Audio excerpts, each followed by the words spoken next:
hey दोस्तों, आप सभी का हमारे 45 इयर्स प्रीलिम्स पीवाईक्यू एनालिसिस में स्वागत है। अभी तक हम लोग एंशिएंट हिस्ट्री कर चुके हैं, अभी मेडिवल कर रहे हैं। आर्ट एंड कल्चर भी हमारा समाप्त हो चुका है और हम लोग का ये थर्ड एपिसोड है मेडिवल का। और हम लोग आज 51 नंबर क्वेश्चन से शुरुआत करने जा रहे हैं। तो लेट्स बिगिन दिस। तो हम लोग का पहला प्रश्न है, among the following Mughal rulers who was the founder of मनसबदारी system. तो पिछले कई वीडियोस में हम लोगों ने मनसबदारी सिस्टम के बारे में काफ़ी डिटेल में बात किया है। काफ़ी सवाल भी आए थे मनसबदारी के अंदर में। तो ये बहुत ही बेसिक है, अकबर होगा इसका आंसर और हर जगह मिल जाएगा आपको, एनसीईआरटी में, ओनली आइज के उड़ान में, हर जगह मिल जाएगा। बहुत ही बेसिक सवाल। ये ये तो बेसिक है। हाँ, ये वन का आंसर।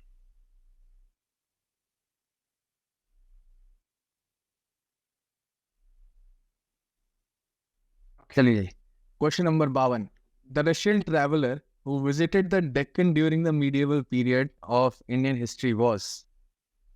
भाई देखो, मुझे तो पता नहीं, रशियन ट्रैवलर पहली बार नाम देख रहा हूँ, पर थोड़ा सा यहाँ पे अब साइकी लगाने की बात करते हैं। तो जी मुझे दिख रहा है, कॉमन लग रहा है, ओ ऑफ करके आ रहा है दिखाने के लिए कि ये रशियंस हैं, और निकितिन थोड़ा लग रहा है इंडियन सा नाम। तो प्रोबेबिलिटी है कि ये हमें भटकाने के लिए है कि जी निकितिन नहीं होगा, ओ में से कोई एक होगा। बट हाँ, मैंने आज तक तो सुना नहीं है, तो एग्जैक्टली तो मैं फैक्ट बेस पे तो नहीं कह सकता, पर साइकी के बेस पे मुझे इसका डी लग रहा है। बिल्कुल, जब हम आपका लोग क्या का नॉलेज और लॉजिक काम नहीं करता है तो हम लोग साइकोलॉजी लगाते हैं। साइकोलॉजी इन द एग्जाम में आपको अगर नंबर ऑफ क्वेश्चंस कम रह गए तभी लगाना है, वरना नहीं लगाना है। है? हाँ, तो सही है, वही। मुझे भी एग्जैक्टली पता नहीं है, परंतु इसमें से एक या दो नाम, जिसको रस्तियानिको, शायद ये वाला नाम नितिन चैगाने का जो चैप्टर है ट्रैवलर्स वाला, उसमें दिया हुआ है। 26 नंबर चैप्टर होगा शायद वो, उसमें दिया हुआ है। अच्छा अच्छा अच्छा। बाकी ये तीनों के बारे में नहीं हाँ, दिया हुआ है। तो ठीक है, ऐसे क्वेश्चंस का नोट्स बना लेना है और रट लेना है, दैट्स इट। इसका आंसर हम लोग देख लेते हैं। 52 का आंसर जो है पी है भाई। ये सही लग रहा हाँ, सही। है। ऐसे अगर 10, मैंने इस बार क्या किया था, ओनली वन मारा था 4 सवाल में। हाँ 4 रॉ हाँ फैक्ट है और 4 में मारा हाँ मैंने, तो मुझे मालूम था कि ये विजन का जो पैटर्न होता है, मैंने विजन का पैटर्न पकड़ लिया था। मुझे पता था कि ये लोग ओनली 1 डालते हैं या ओनली 3 डालते हैं। तो मुझे पता था कि या तो 50% होगा इसमें ओनली 1, 50% होगा ओनली 3। तो मैंने ओनली 1 4 में मारा, उसमें से 2 सही हो गए।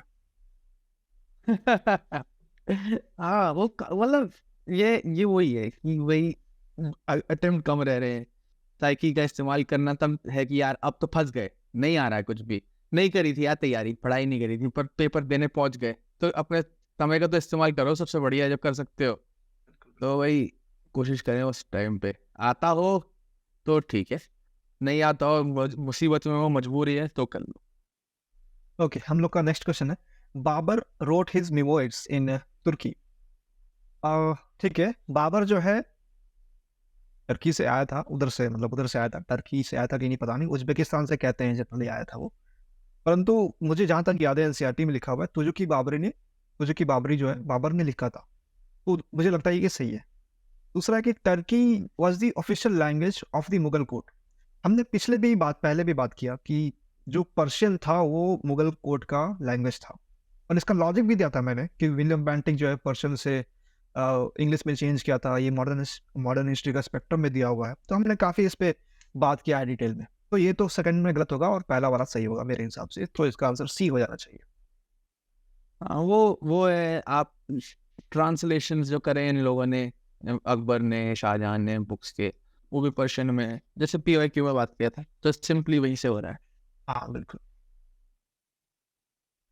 तो अब देखते हैं सवाल number 54। Which one of the following is a monument constructed by Sher Shah. जी, अतला मस्जिद एट जौनपुर, ये मुझे पता है, ये उड़ान में ही पढ़ा था मैंने, ये मलिक शर्की का है, तो शर्की जो थे शर्की स्टाइल में है ये, तो ये तो नहीं होगा। बी, कोतुल इस्लाम मॉस्क एट दिल्ली, ऑब्वियसली ये शेरशाह सूरी का नहीं है, कुतुबुद्दीन ऐबक ने बनवाया है इसको। अब आता है बड़ा सोना मस्जिद और किला कूना मस्जिद, मस्जिद एट दिल्ली। तो अब बड़ा जैसे दिख रहा है गौर है, जहाँ तक मुझे लगता है कि ये वाला जो इलाका है ये बंगाल का इलाका है, जहाँ पे बड़ा सोना मस्जिद है। अब शेरशाह सूरी का जो जनरली जब भी मुगल में भी रहा है तो मुगल में या दिल्ली सल्तनत में बंगाल के काफ़ी जो डीप में जाके उनका स्फीयर ऑफ इन्फ्लुएंस इतना नहीं था। तो अगर कभी भी ऐसा कोई भी मॉन्यूमेंट कंस्ट्रक्शन होगा तो मैं सोचूंगा कि दिल्ली में ज़्यादा कोशिश होगी बनाने की। तो और उस टाइम पे मेरे ख्याल से बंगाल में भी कुछ लोग एक्टिव होंगे। बट एनीवेज गौर बंगाल का है और दिल्ली तो काफ़ी करीब है शेरशाह सूरी के। तो मेरे हिसाब से उस लॉजिक से किला कुना मॉस्क एट दिल्ली शेरशाह सूरी ने कंस्ट्रक्ट कराया हुआ है। बिल्कुल, बिल्कुल। मैं थोड़ा-सा इसमें ऐड करना चाहूँगा। जो आपने बोला कि बहुत सारे लोग होंगे बंगाल में, तो उसका एक रीज़न ये भी है कि बंगाल जो है कॉन्फ्लिक्ट एरिया है, वहाँ पर बहुत लोग जाकर के जो बहुत सारे मुगल भी जाकर के वहाँ पर फँस गए, वहाँ पर जीत नहीं पाए। बहुत बार हार के आ गए वो लोग, क्योंकि वो एरिया फ्लडेड इलाका है। वहाँ पर जाकर के वो जो लोकल रूलर हैं, उनको हराना मुश्किल होता था, क्योंकि वो लोग फ्लड में जाके छुप जाते थे। उस जब फ्लड आता था, उसके बाद मुगल पे अटैक करते थे, ये लोग हार जाते थे। तो इस कारण से हाँ। जो भी कंस्ट्रक्शन है वो स्टेबल इलाके में होता है, और वो इलाका स्टेबल है ही नहीं, तो सी हटा देंगे आप। और जौनपुर जो आपने बताया कि सरकी डायनेस्टी का है, वो लंबा लंबा जो पिलर होता था, स्क्वायर टाइप का होता था उनका जी। पिलर, तो वो तो एनसीईआरटी में दिया हुआ है। कुव्वतुल इस्लाम अभी आपने बताया कि वो कुतुबुद्दीन ऐबक ने सिर्फ 2 ही काम किया है। एक अलाउद्दीन का चोपड़ा और ये कुव्वतुल इस्लाम। तो वहाँ से ये हट जाएगा और आपका आंसर ए हो जाएगा। और अगर इसमें साइकोलॉजी देखा जाए तो 2 ऑप्शन दिल्ली का है, तो प्रोबेबिलिटी बनता है कि भाई दिल्ली का ही answer.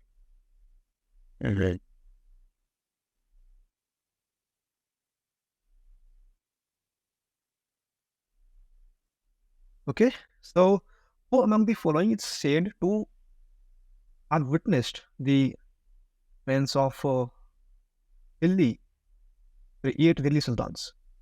Okay, okay. 8 Delhi Sultan. Ziauddin Barani, Minhajus Siraj, तमशी सिराज अफीफ, अमीर खुसरो। तो मैंने 3 जन का यहाँ पर नाम सुना हुआ है, जियाउद्दीन बरानी का, मिनहाजुस सिराज का और आमिर खुसरो का। और ये तीनों का जो नाम है मैंने दिल्ली सल्तनत में सुना हुआ है, क्योंकि आमिर खुसरो इसमें से सबसे फेमस है, इसलिए मुझे उसका डेट ऑफ बर्थ पता था कि ये 85 के आसपास, 80 के आसपास ये थे उस समय। और जहाँ तक मुझे याद आ रहा है कि 85 के बाद जो खलजी डायनेस्टी का शुरुआत होना शुरू हुआ है, बलबन का जो डाउनफॉल होना शुरू हुआ है 86 में, शायद 86 में नहीं, कोई तो है वहाँ पर, मतलब खलजी का शुरुआत हुआ है। और खलजी का शुरुआत होने के समय बहुत सारा सुल्तान चेंज किया है। खलजी का ही करीब 26 साल का राइन था, लेकिन उसके पहले उसके बाद में काफ़ी नंबर ऑफ सुल्तान चेंज हुए हैं।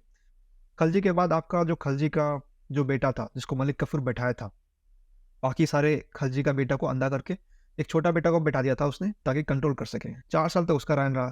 फिर खुसरो आया, खुसरो के बाद फिर नया डायनेस्टी शुरू हो गया। तो और खलजी के पहले भी काफ़ी अनस्टेबिलिटी थी। खलजी ने अपने चचा जान को मार करके बना था, फिर वो जो है दूसरे डायनेस्टी को मार करके बना था, तो काफ़ी अनस्टेबिलिटी थी वहाँ पे। तो आमिर खुसरो की होने की संभावना बहुत ज़्यादा है, परंतु ये सारे जो जन भी है ये वहाँ पर एग्जिस्ट कर रहे थे। तो यहाँ पर मैं अपना लॉजिक जो है थोड़ा बहुत लगाया, परंतु साइकोलॉजी पे जाऊँगा। साइकोलॉजी मेरा ये कहता है कि भाई जो सबसे फेमस नाम है, क्योंकि 23 में भी ऐसा हुआ था, देवराया का आंसर था। बाकी जो ए, सी, डी पॉइंट थे उसमें जो है विजयनगर का बहुत ही नॉर्मल सा नाम दिया हुआ था, विजयनगर का किंग्स का, तो बहुत डीप का नाम था। तो उसमें भी जो बहुत ही फेमस नाम है वो आंसर हुआ, और मैंने 3-4 जगह उसको इस्तेमाल किया पीवाईक्यू में। जो फेमस नाम होता है ना, जनरली वही आंसर होता है, और आमिर खुसरो इसमें सबसे ज़्यादा फेमस है। इसमें मैं डी चाहूँगा, हाँ बेस्ड ऑन साइकोलॉजी। हाँ, ये भी है। प्लस हमारे पास आमिर खुसरो का तो प्रूफ है ही ना। बलबन को आमिर खुसरो के बारे में पता था, और ये असदुद्दीन तुगलक तक आमिर खुसरो हैं। और जहाँ तक बात रही बरानी की और शमसी सिराज अफीफ की, तो ये दोनों ही फिरोज शाह तुगलक के उसके टाइम पे इन्होंने वो दिए हुए हैं लिटरेचर। जहाँ तक मुझे याद है कि दोनों ने ही किसी टाइप का तुगलकनामा लिखा हुआ है। और आपका फिर मिनासुद सिराज आपका नसीरुद्दीन के टाइम पे था आई बिलीव। बट पक्का पता है कि बलबन से आपका गियासुद्दीन तुगलक तक कम से कम 8 सुल्तान हो जाएंगे आराम से। ये जो आपने इंस्टेबिलिटी की बात करी, तो प्रूफ है, तो डी अपने आप हो जाना चाहिए अगर बाकियों को पता ना हो भी तो। बिल्कुल। तो 55 का हम लोग डी पे चलेंगे और आंसर डी है भाई।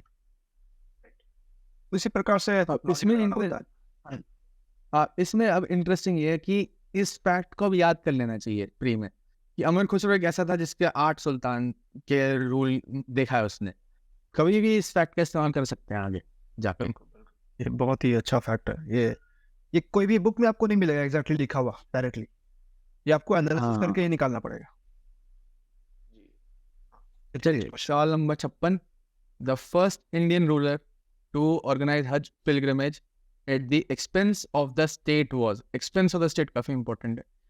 तो यहाँ पे जो आपका औरंगजेब है और अलाउद्दीन खिलजी है, वो कॉन्क्वेस्ट पे ज़्यादा बिलीव करते थे। तो ऐसा ऐसा रूलर होना चाहिए जिसका जो रूल था वो कंपेरेटिवली अपने प्रजा के प्रति ज़्यादा फोकस था, क्योंकि हज पिलग्रिमेज मेरे हिसाब से कोई अपने लोगों के लिए करवा रहा है, एक्सपेंस ऑफ द स्टेट पे करवा रहा है, तो कोट एंड कोट अच्छा रूलर होना चाहिए अपने लोगों के लिए।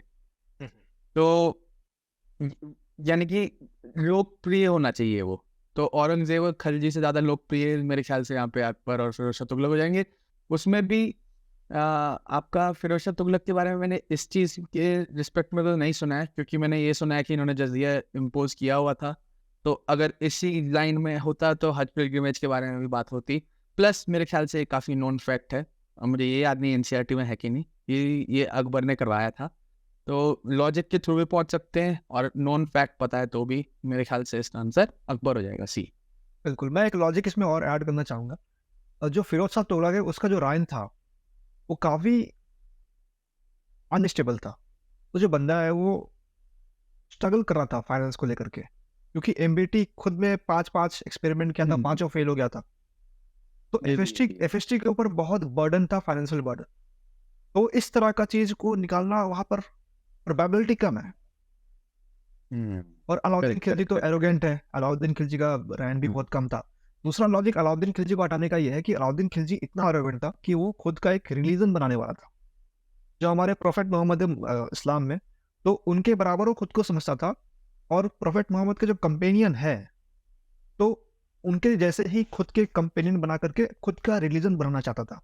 तो ये तो बंदा तो करेगा नहीं हज पिलग्रिमेज को प्रमोट। हाँ, तो ये भी हट जाएगा। और जो आपने बताया कि औरंगजेब जो है बहुत ज़्यादा कॉन्क्वेस्ट पे फोकस करता था, अकबर जो है लोगों के बारे में सोचता था, तो उससे हम लोग सी तक पहुंच। करेक्ट। तुगलक वाला लॉजिक बहुत बढ़िया है।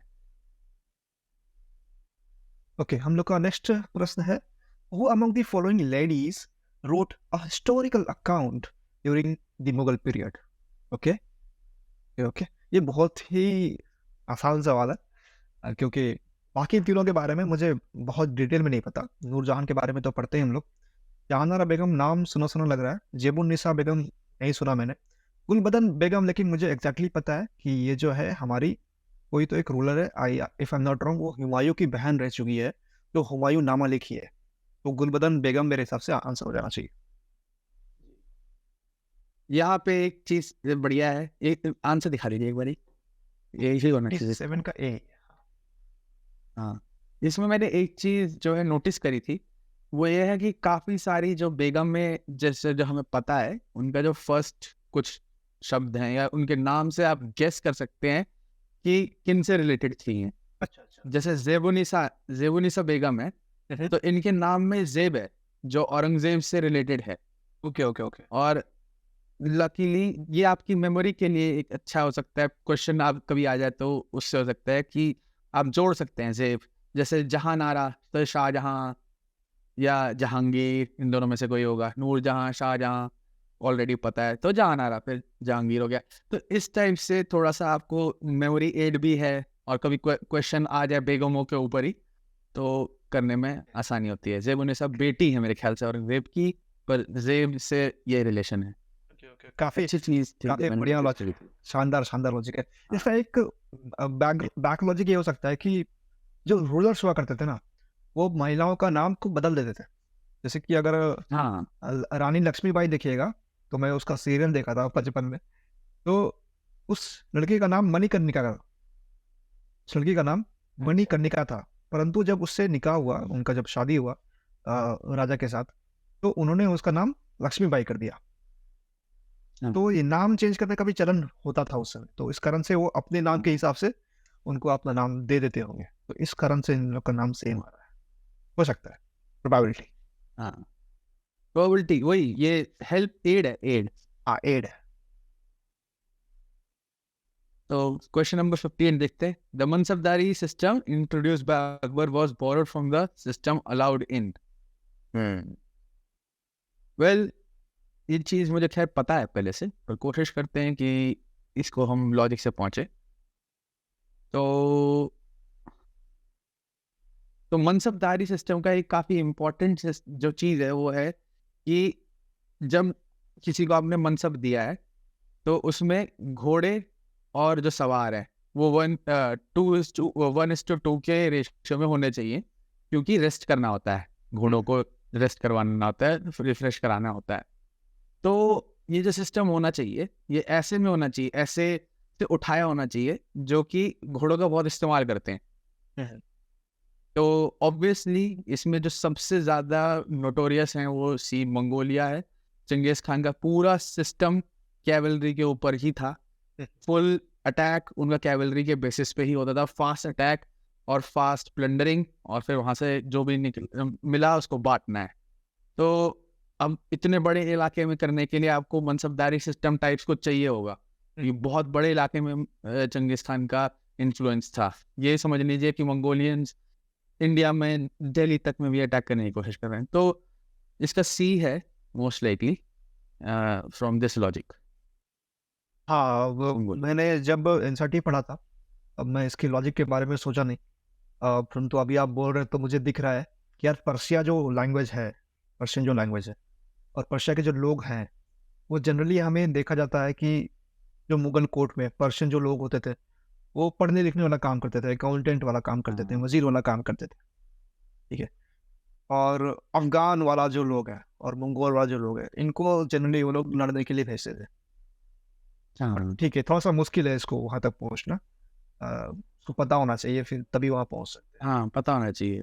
वही। और एनसीईआरटी में आई है, कोई बाहर से सवाल आया नहीं। हाँ, पर याद करने के लिए अच्छा रहता है। हाँ, थोड़ा स्टोरी बैकग्राउंड पता होता है तो थोड़ा सा दिमाग में वो सेट रखा हाँ, जाता sir. Ashtapradhan was a council of minister. ये सिंपल है, ये सिंपल है, इसका आंसर मराठा होगा। और हमने और भी जो जेम्स है जो देखे हुए हैं, जो कोर्ट में होते हैं, जो अष्टदिग्गजा जो कहते हैं, वो विजयनगर में होता वो है। विजयनगर में। कृष्ण देवराय का है। फिर वो जेम्स है, वो नौ जेम्स जो है वो अकबर का है। फिर वो थोड़ा सा पहले जाएंगे तो फिर चंद्रगुप्ता टू के समय भी काफी जो 8 या 9 जेम्स हुआ करते थे उसके समय। तो ये तो फैक्ट है, तो पता होना चाहिए, इसमें तो लॉजिक लगाना थोड़ा सा मुश्किल है, क्योंकि इन दो चारों के चारों डायनेस्टी है, तो यहाँ से थोड़ा सा मुश्किल है इसको लॉजिक लगाना, पता होना चाहिए। हाँ, हाँ, अष्ट दिग्गज पता हो विजयनगर में, और ये पता हो कि गुप्ता के टाइम पे भी थे। उनका कोई सच नाम नहीं था, रत्न की तरह से ही जाने जाते थे। तो भी आप मराठा तक पहुंच सकते हैं। चोलास के बारे में हम काफ़ी एक्सटेंसिवली पढ़ते हैं, तो पता हो ही जाएगा यहाँ तक, अगर ऐसा होता है तो। मैं बिल्कुल बिल्कुल।